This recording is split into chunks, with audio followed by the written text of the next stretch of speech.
everyone, welcome to another watercolor tutorial. We are painting a winter Christmas planter today, and this is inspired by my own planter that I basically make the same thing every single year. I just collect the materials from my forest.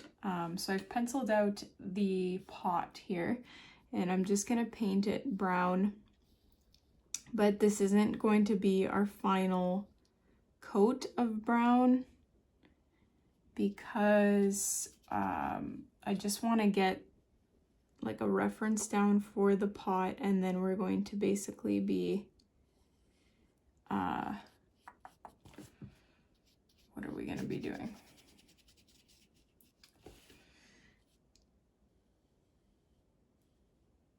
Sorry, I got sidetracked there. We are going to be going over it again in a darker color. I just don't want the details of like all the foliage to not be dark enough to show through. So I'm just applying a light brown layer first, and then we'll go over it later. I hope. We'll see. We'll see. But I just, before it dries, I want to add some shading. Just like that, and then you can always go back in, help it along like that. Okay, so now the fun part. So I'm going by my own planter, how I make it every single year. So it has a lot of different greenery and like it's all natural, like it's all materials from the forest that grow there. So I think the best thing to do is to paint the birch first, because that is the lightest, and if I paint a bunch of greenery then I won't be able to paint the birch sticks. So I always have two like birch branches that stick out really nicely.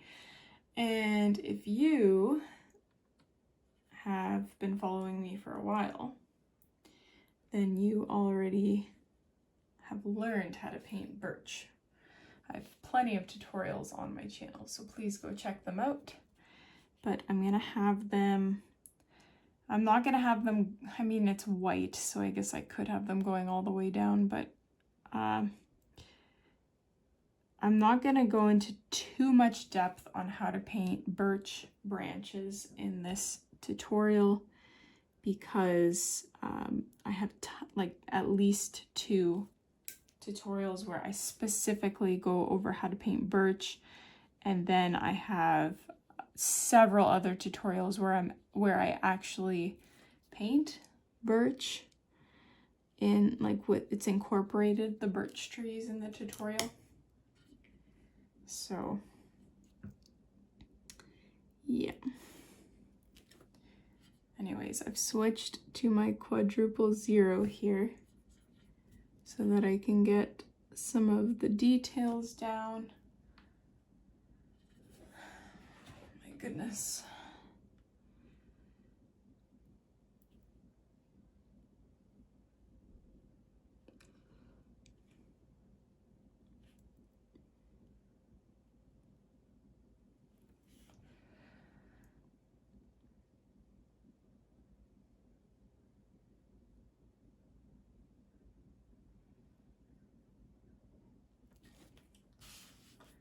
So super rough. Doesn't have to be anything crazy. I do want to paint a delicate little twig coming off of the birch piece of wood, because that's always fun. It's my favorite part of painting like birch branches, is those little twigs.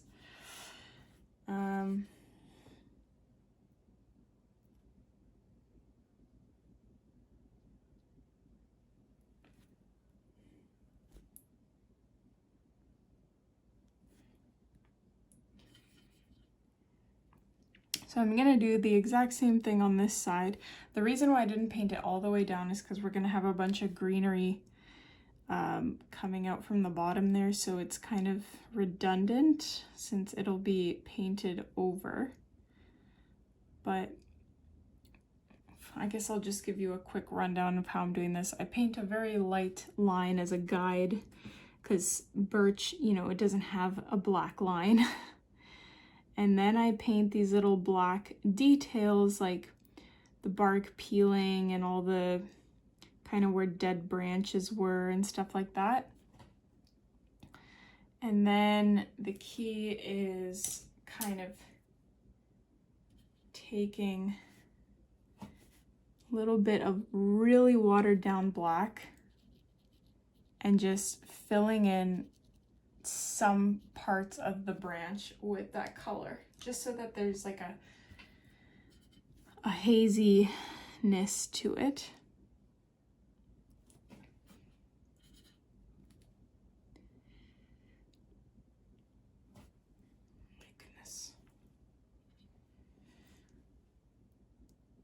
And then I'm gonna have a little twig coming from this one as well, and maybe down below, like that. So that was pretty simple, I would say. Now that we've got those guys down, what are we gonna do next? We'll definitely do the red details at the end because I have berries, dogwood, and sumac that I put in there. But we can do those after we do all of the greenery. So I usually use 3 different types of evergreen. I use pine, like the classic long pine, juniper, and then cedar, I believe it is, but it's mostly pine. White pine, I believe. So I am just taking green that most resembles the white pine, and I think I'll start with the base. So this is why I didn't want to make the pot very dark, because then my pine and other greenery kind of features wouldn't show through too well.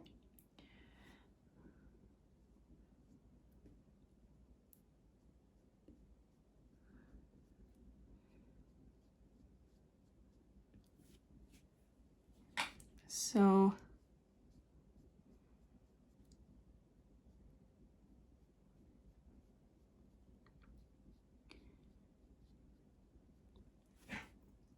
I might be, yeah, I'm gonna switch to my quadruple zero because these pine needles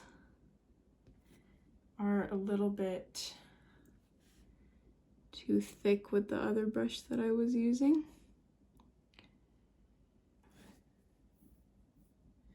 But you can paint, they'll be kind of coming out in every direction. Like I'll have pine going this way.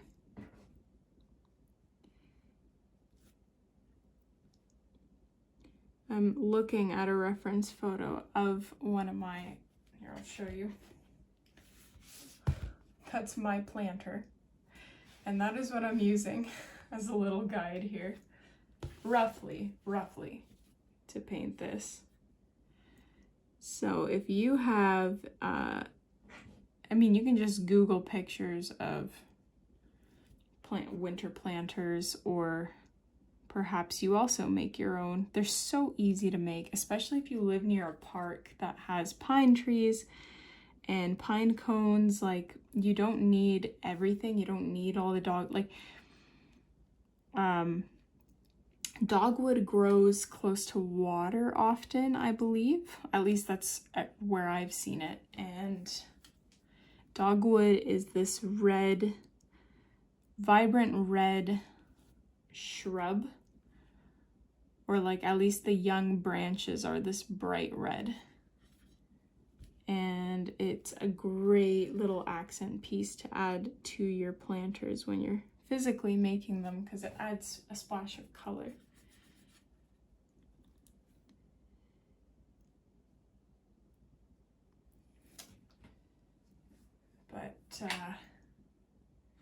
I also have so many tutorials on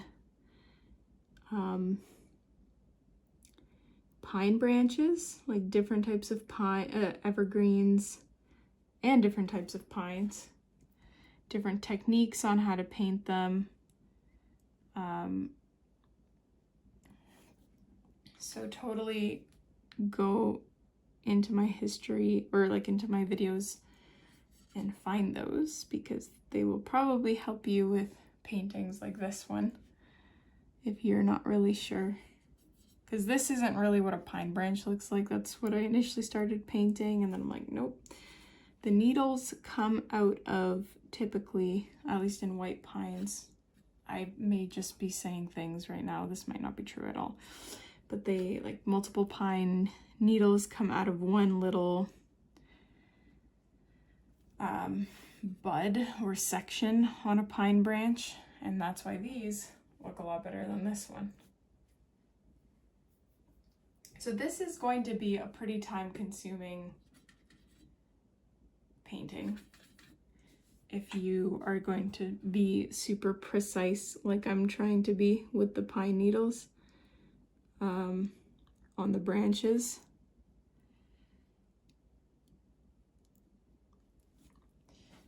I do have to reload my paint. There we go.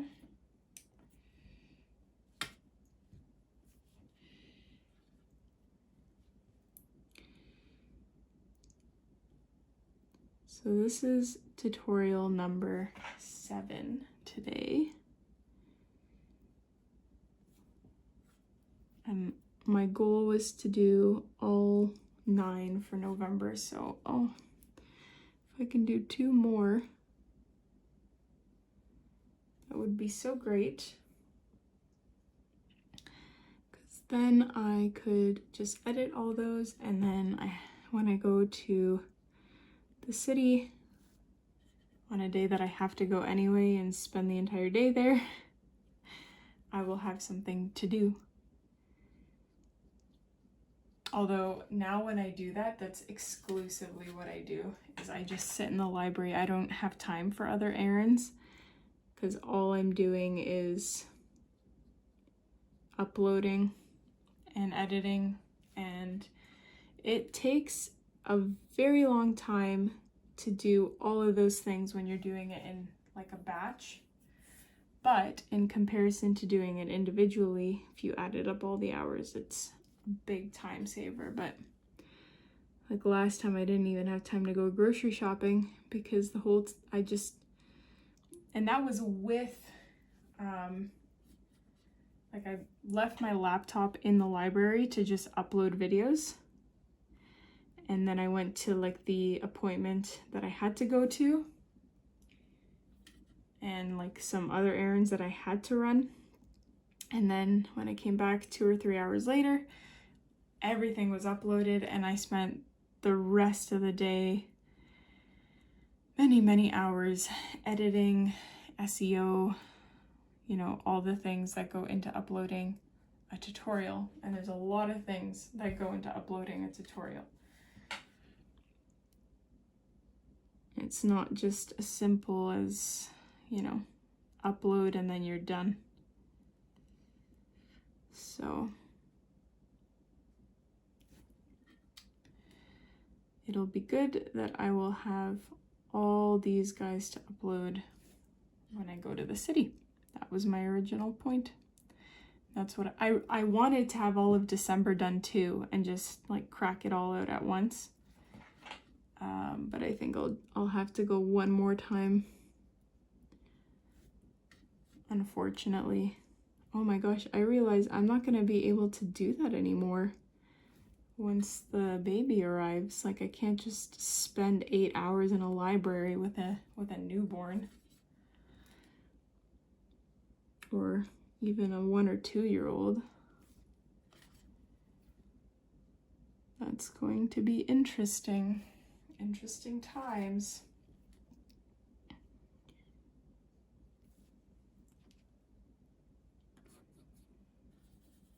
if you guys have solutions, like if you are in a similar predicament in that, you know, you live in a place where you have really bad internet, but you require good internet to upload or for work, what is your solution?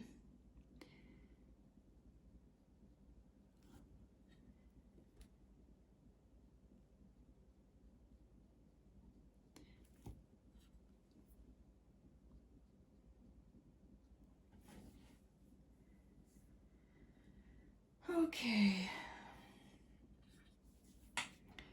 I mean, the pines are way thicker, the pine branches, sorry, in my photo and in my planter.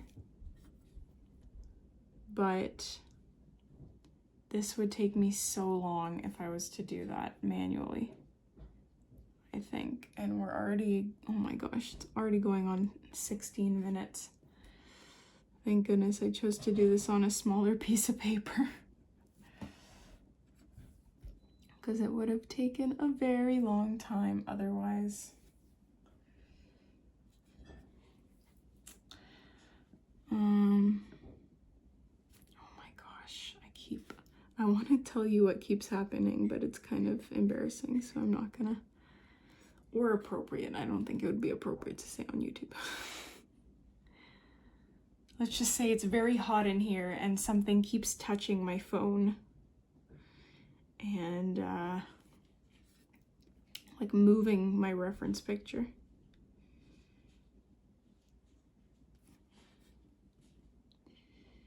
So, okay, that's coming together nicely.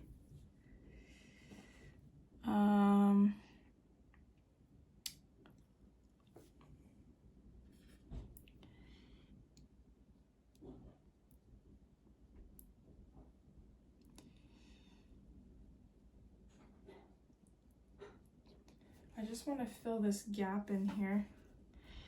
I might switch to a bigger brush again and use like a bluish green.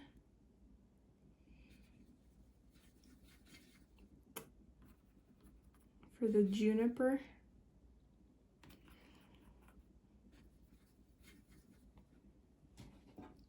And just have these thicker branches come out and take up a little bit more space, because this is, you know, taking a little bit more time than I wanted. So just have, actually this is more like cedar. But that works too.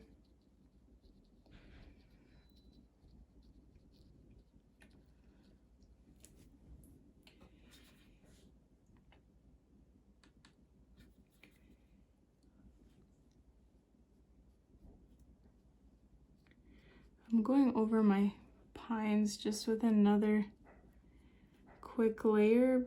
Oh, maybe not, because they're looking very sparse.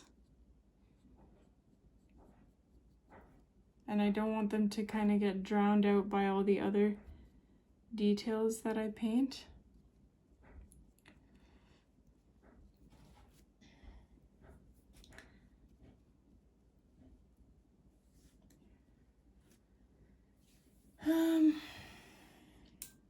Let's try painting a pine cone in there, and maybe like that will be enough to fill in. Again, so many tutorials on my channel on how to paint pine cones, abstract, both abstract and like detailed ones. So I'm not gonna go into it too much here. Please check those out if you're interested. But they're gonna be very abstract, these pine cones,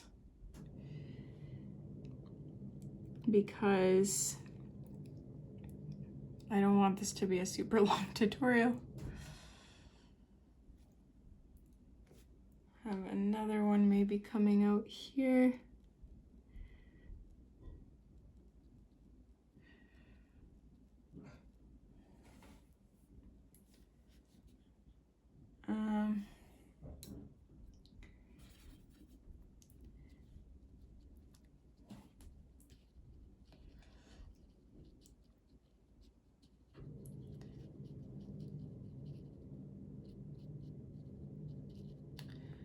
I'm just kind of taking green and almost dry brushing it on just to create a little bit of volume or something in the background so it's not so white back there.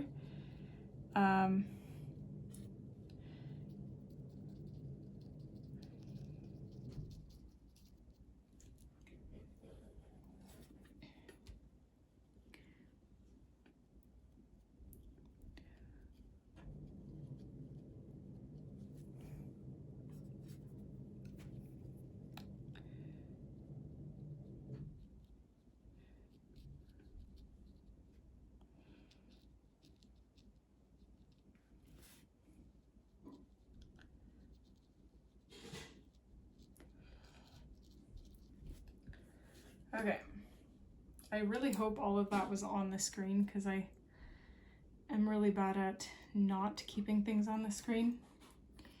So I'm gonna go ahead and take red, but the dogwood, it's not like a red, it's more like, sorry, a plum red, but really bright. It's kind of hard to explain the color.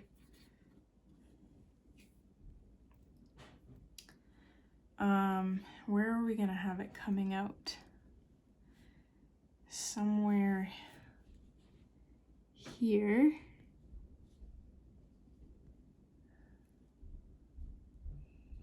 And then it sort of splits at one point and goes like that. And like this.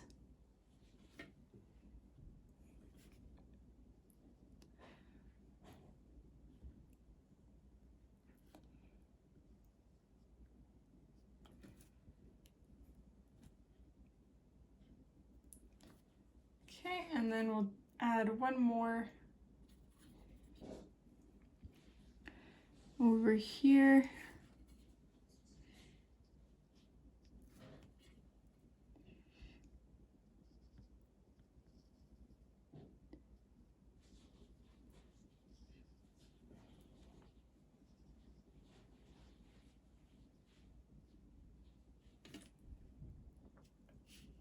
Like that.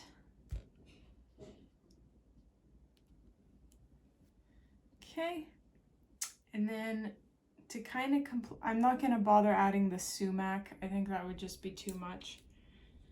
I am going to add one more pine cone though, coming out like here.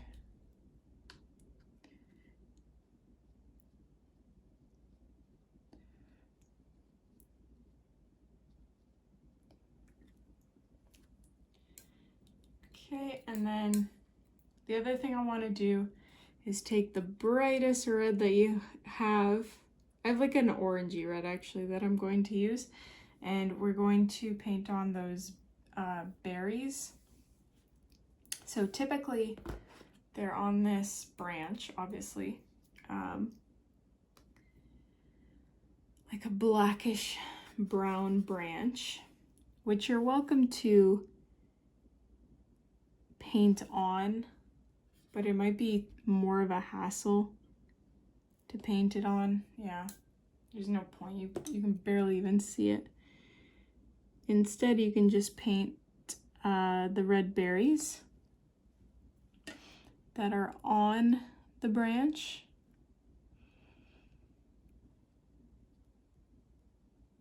Like that. And then I'll have another one.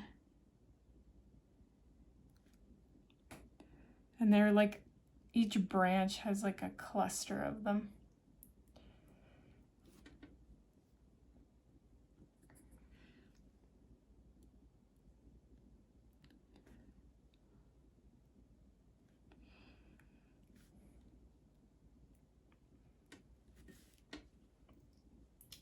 And perhaps one coming out here as well. Some in the center. Just put them everywhere. Wherever you want. I am tempted to fill this, like dry brush this area with green. But no, see, that's not good. That's not what we wanted. And my birch isn't as visible as I'd want it to be either.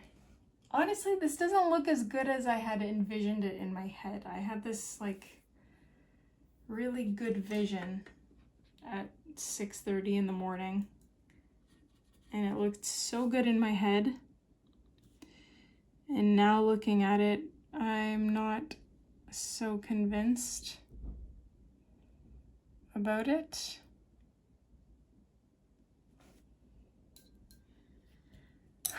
And I don't even want to bother going over the pot again, because then it'll totally drown out all the greenery that we painted.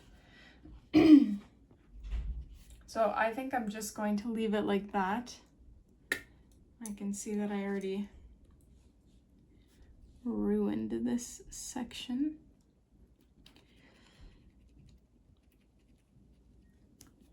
And now it's orange for some reason.